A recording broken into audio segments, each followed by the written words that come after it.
Warriors up 4 at halftime. Low scoring, a little tough affair. It looks a little bit like a football game. And speaking of football, Joe Abramson back here with Warrior head football coach Paul Winters. And recruiting's over for another year, and you've had a big day today with the Football Futures Day. Recruiting's over, and it's not over. We continue to see what's left, and we might have some scholarship money available. We'll see. How relieved are you, though, on signing day when you get those faxes in, you get the players that you thought you had, and you know that, hey, we've had another successful recruiting season and we got the players we wanted? Yeah, you know what? Signing day is a tough day, especially for a Division II school. We had a couple guys at the end that ended up at Division I schools that we thought we were signing. So we're very, very pleased with the young men that did decide to come.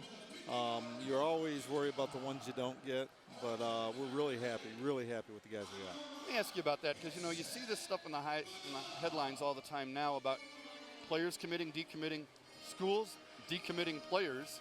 Right. And does that affect you at the Division II level, where if a guy gets decommitted by a school, that maybe he comes and looks at you when he thought he was going somewhere else? Right. Absolutely. And there were a couple of situations where we were looking at guys that thought they were going to go Division I. They ended up not, or ended up changing late. But the thing that you have to have is honor, and you have to have trust. So we're not going to decommit a kid. A kid commits to us, unless he gets in trouble, he's going to be someone that we're going to take. If somebody lost a Division I scholarship late and we've committed all our scholarships, and we're out of luck. It's the way to do it, too. That gets the trust of the player, his parents, and his high school coach. Right. Because you don't want to have any bad relationship with that high school coach. He might have a guy next year or 2 years down the road that you want as well. There's absolutely no question about that. The only thing that frustrates you as a coach is the situations that don't go both ways. And you know you've had those, and that's the thing that more than anything frustrates you. Let's talk about some of these players. I got to meet some of them over there. You've got some quarterbacks, one of whom is tall with a rocket arm. You've got a receiver. Got a chance to talk to him today, Got a chance right? to talk to him. Yeah. That was Jake Amrine. He's from Illinois. I mean, you're not just getting Michigan guys anymore either. You're getting guys from all over the Midwest. You know what happens is sometimes your reputation grows greater outside of your home. And because of the fact that we've played for the national championship, and people all over the country have had a chance to see us, the people in Detroit don't necessarily know this is such a great place. So we go down to Kentucky, we get the 6A Player of the Year from the state of Kentucky. We go to Illinois and get one of the top quarterbacks, if not the top quarterback out of the state. We go to Ohio and get 2 top players. So we're not going to say, hey, we're going to wait on you forever. If you're not interested in us, we're not interested in you, we're moving forward. You know, it's interesting you say that. You know, last summer we on Comcast did the Michigan-Ohio All-Star game, and the Ohio coach had said about how impressed he was with everything about this university, and he'd really never been here before. Right. But after having been here, he said he'd be comfortable telling any of his players that, hey, you better at least take a look at Wayne State. And is that one of those things that you're finding, hey, if you can get people to just take a look, that they're going to be really impressed? There's absolutely.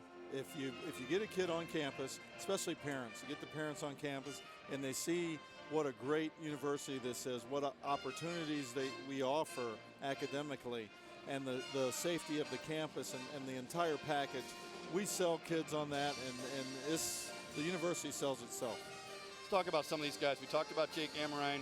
I know you've got some receivers, you've got some tight ends. I mean, you went pretty much all offense with this recruiting class, and or almost all offense. I know there's a couple guys that could get moved around, but this is a talented class. It's not big, but it's talented. It's not a big class, but like we talked about, Jake Amrine's extremely talented.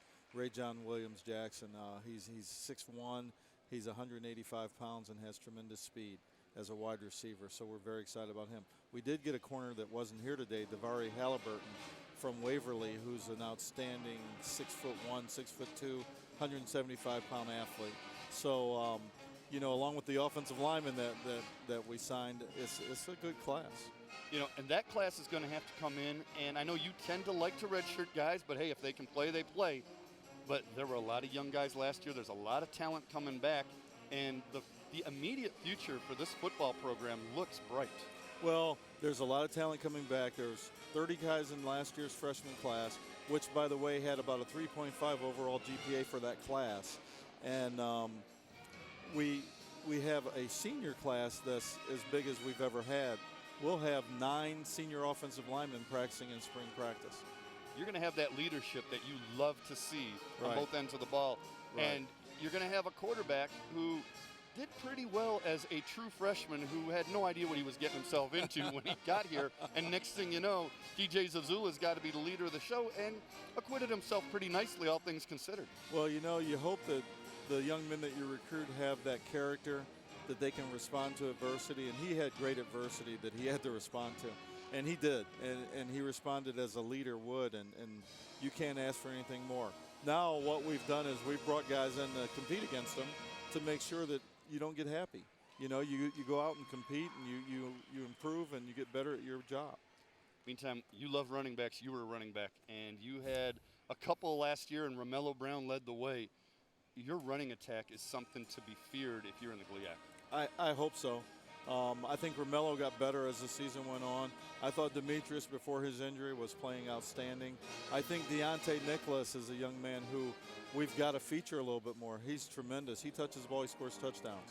You know, so we're very excited about him. We had a couple guys we redshirted, and like I said, we recruited the 6A Player of the Year of the state of Kentucky, who's a pretty darn good running back. Tell me something about Deontay Nicholas, because a couple of times you put him in a slot and ran jet sweeps with him. Do you move him to receiver, not permanently, but on occasion, just to get him on the football field? Yes.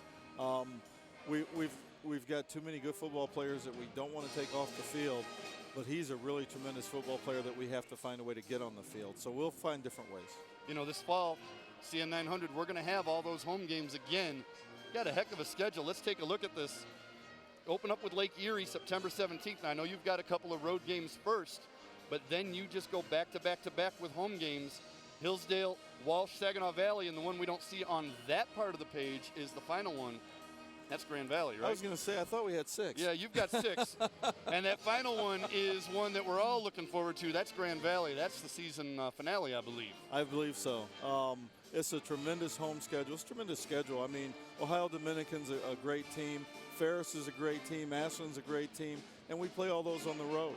And we open up with Northwood, who beat us last year. So it's a tremendous challenge that we can't wait. We cannot wait to get started. I think you half answered my final question, because I know you always want to have a better record than you did after last season, but there were so many positives looking forward to the future. When you guys wrapped up that season in 2015, how anxious were you to get going for the 2016 season? Well, we were frustrated with the way it finished, obviously. We had won 4 in a row. We were hoping for 5 in a row. We were that close, an overtime loss from having an unbelievable season. I mean, you think about losing your quarterback in the first play of the game, losing your All-American tackle before the season starts, and a defensive back that's been a 4-year starter. You lose all those guys basically before your season ever starts, and you end up with 6 wins. Should have been 7. If you said that before, I said there's no way we win that many games. So to be in that position, I was excited about the way our guys responded to adversity. Now, like you say, we're looking forward to an opportunity to play the teams that we haven't played Ferris in a long time. We haven't played Ohio Dominican in a long time, and we haven't played Ashland in a long time. And you know what? Because of that, I believe they've had success. And now, guess what? We're back on the schedule. Let's go get them. Coach, we can't wait for the fall. Congratulations on another successful recruiting class. It's going to be a lot of fun come September. There you go. All right, Coach Paul Winters, Warrior Football. Don't forget, we'll have the entire home schedule live right here on CN 900 starting in September. We'll be right back. Warrior basketball team up 25-21.